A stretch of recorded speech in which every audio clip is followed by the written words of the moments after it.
What's High Isle's favorite party game? Charades.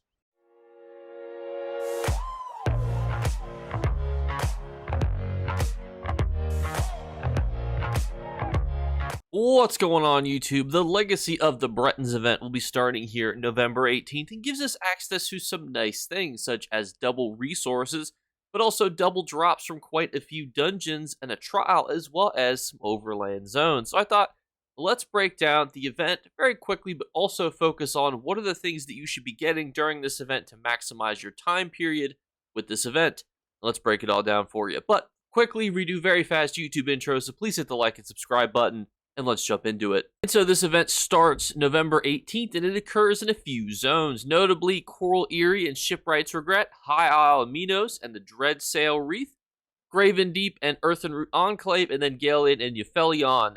These are important to know because all of the bonuses down here are going to then be tied to that area, such as double loot from public dungeon events, world bosses, delve bosses, double yields, specifically from High Isle and Galen, not including fishing zones, double coffers from the daily quests, double loot from the bosses in Dread Sail Wreath, as well as double coffers from its weekly trial, and then double loot from all of those named dungeons above. And so I want to talk about some dungeon sets that you may want to own. Now, Turning Tide is the easy one. It's a very popular tanking set. It's a great way to apply major vulnerability to all of the enemies around you. All you need to do basically is when you block, you gain a flowing water for 10 seconds, causing your next bash attack to deal some magic damage. And in a 5 by 10 meter line, you will also apply major vulnerability, increasing their damage taken by 10%. I do just want to shout out Stormcurse Revenge, though, because this is a great set, especially for solo sorcerer builds. When you deal shock damage, you have 15% chance to deal 433 shock damage to the enemy and up to 2 other enemies within 5 meters. This goes fantabulously with the Monolith set, which comes from Infinite Archive, especially if you're making a solo build for a sorcerer. And when it comes to Dread Sail Wreath, the trial, there's some fantastic sets here. Coral Riptide is one of the best DPS sets in the game. Pearlescent Ward is one of the best tanking sets in the game. And you're really not going to be angry at any of the sets that you get from here. Now, some of these sets aren't as popular. For example, Whirl of Depth isn't as popular as some of these sets, but it's still a fantabulous set to own. So really, regardless of what you get while you're running this trial, which I encourage everybody to use using the Trial Group Finder, and some of you probably just had emotional whiplash. Trial Group Finder, what? Well, you go to Group Finder, then you want to go to Find Group, then you want to go to Trial. You want to make sure that you have your group role selected correctly. Don't want to see any fake tanks or fake healers out there. Then you can find people farming different trials. Now, depending on when you actually go into this group finder will depend on what you find. For example, during the Halloween event, pretty much everybody is Halloweening. But during this event, you're going to see quite a lot of Dread Sail Wreath farming. Also, stop by Craglorn, and you'll be able to see people looking for groups in there as well. And so when it comes to this event, we've talked about the dungeon and trial sets. Absolutely get those. They are fantastic. But you might be thinking to yourself, Jake, what about the double loot from volcanic events, public dungeons, world bosses, delve bosses? Well, you can deconstruct that gear, but you're not going to be able to resell for any sort of profit. You can get the style material from both High Isle and Galen. They're pretty popular because the zones are pretty beautiful. Double yield from harvesting nodes is great. You can find some clamgall on the beaches, so running the beaches of High Isle or Galen can be a good use of your time. Double coffers from your daily quest can always be good, but notably, this is actually going to be how you get your event tickets, which we'll talk about here in just one moment. Double loot from Dread Sail Wreath, the weekly trial quest, absolutely fantabulous. We talked about that, and double loot from the dungeons. Focus on the ones that we talked about, and you will not be upset. Which takes us into event tickets, which is going to be pretty straightforward for you because there's quite a few options here. You can either do those daily quests, but you can also do the Tales of Tribute quest, or by killing the final boss of Coral Eyrie, Shipwright's Regret, Earthenroot Enclave, or Galen Deep. So you've got tons of options to get your daily event tickets, which is going to be pretty nice. And as you always, when you get your first one, you'll get your glorious rewards coffer, which is always pretty cool. Now, you'll be able to get 2 golden glorious coffers per day and an unlimited amount of the purple ones. The first one is going to be from completing The first time you do a Galen or High Isle daily quest, those are the quests where you go out, kill a world boss, delve boss, etc.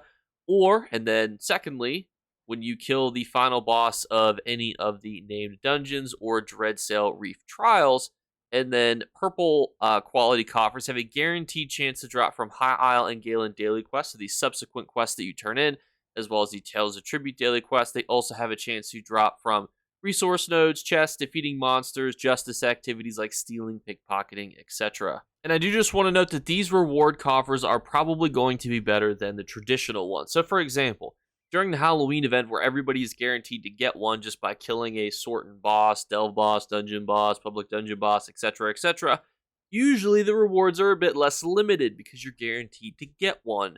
The golden rewards coffers here will be good. You can get 2 of them. You'll be able to get the new style, some motif pages and their style materials, furnishing recipes, items from the zone, companion gear, which is important. Make sure you have the companion unlocked on the character you're doing it on, crafting materials, treasure maps, and survey maps and treasures. Now, the important thing to note here is that companion gear right now is absolutely ludicrous in its value. Now, obviously, furnishings, materials, all that other stuff is going to be fantastic as well.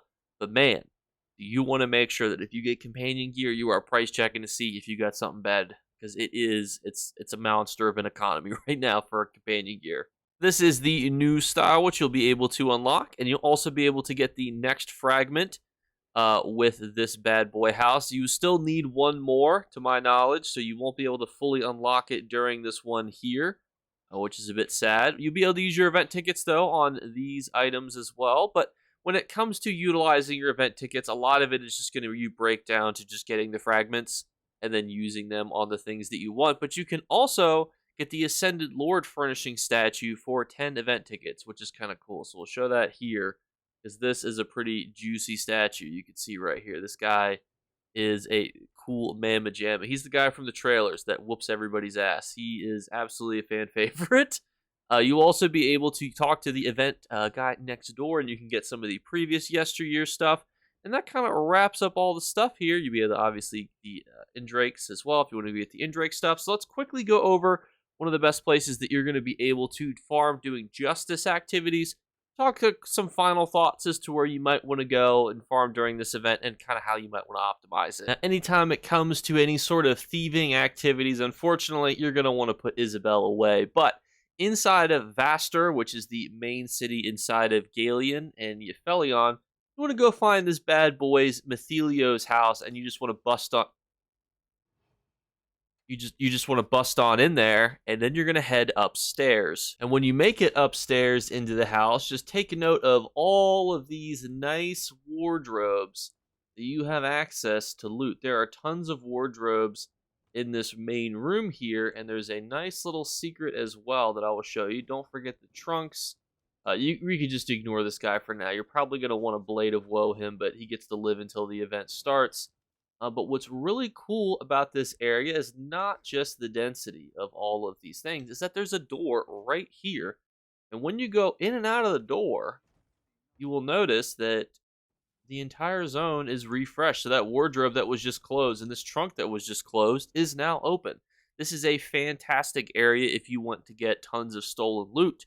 And it's going to be fantastic during this event because you'll be able to farm event coffers here. And another fantastic way to utilize this event is going to the beaches of High Isle because you want to loot these gigantic clams. Clams give you access to potentially getting clam gal as well as some other really nice alchemy resources. And if you run the beaches, you can use your speedy up gear if you would so choose. You'll be able to get access to a lot of resources, especially during the event where those resources are going to be doubled. Just make sure that if you are taking the time to loot a bunch of resources, take the time to get Master Gatherer as well as Plentiful Harvest. You will thank me. They are fantastic when it comes to being a Master Gatherer. Because if you're going to be running these beaches, farming that stuff, you want to be doing it as efficiently as possible, so having less time to pick up those items, higher chance to get things from those items, and then just being faster to go from node to node will make your life a lot easier.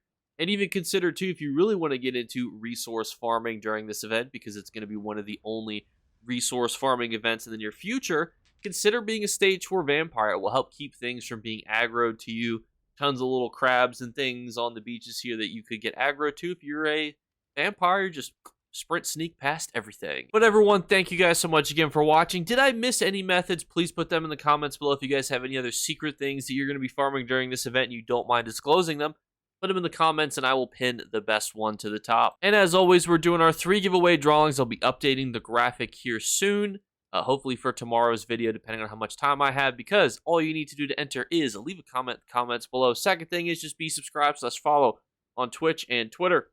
And the third thing, look for a hidden word to be flashed upon the screen. If you're the first person to find and comment that word, you will win. I'll warn you, this one's going to be hidden extra good this month, but I'll give you a slight audio cue to go along with it so you can find it a little bit easier. Thank you guys so much again for watching. I will catch you tomorrow with our Tuesday vendor review, and I'll see you there. Bye, guys. Better remember to like and subscribe to Jakeclips. Or you should. I might have to pluck your eyes if you don't. Or, better yet, I'll skip rope with your entrails. Do it now. Subscribe. Ta-ta. Off with you.